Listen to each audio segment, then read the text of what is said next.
When I joined our company, we were an insular company in an insular industry in an insular town. And I was pulled aside and told in no uncertain terms to stop associating with any known or suspected environmentalists.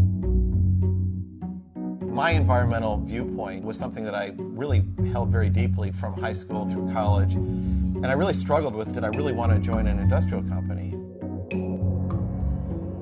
10 years ago, we issued the first corporate sustainability report.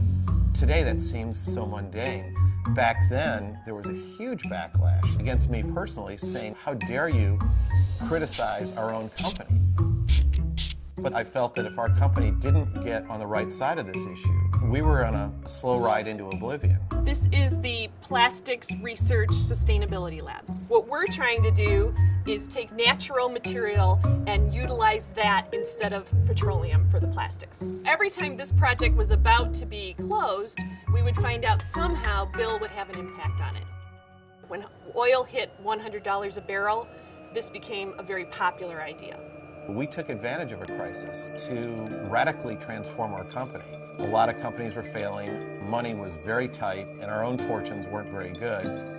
Our CEO and I made two big audacious bets.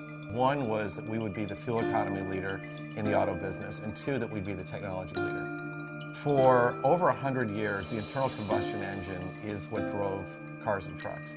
But here we are today with all this new technology starting to come into the marketplace. Hybrids, plug-in hybrids, electric vehicles, biofuel vehicles.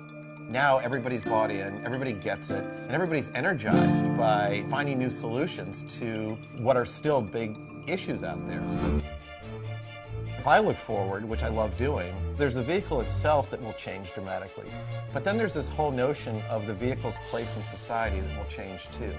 How are we going to move people in 50 cities around the globe with 10 million people or more?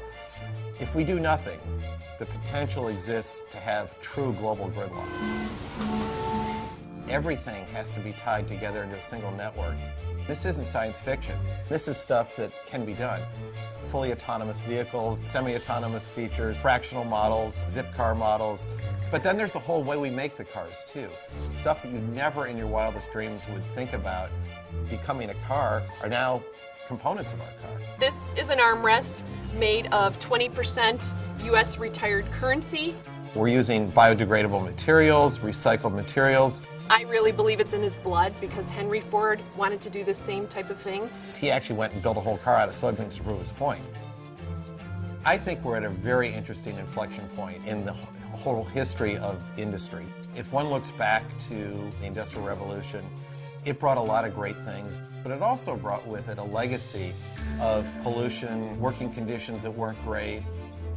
This is by far the best time to be an environmentalist in an industrial company because there are solutions available. There is a real parallel between what goes on in nature and what can go on in an ecosystem called a business. If you pull one lever, it has lots of consequences down the line. And you have to be helping affect positive change, creating a future that is going to make people's lives better.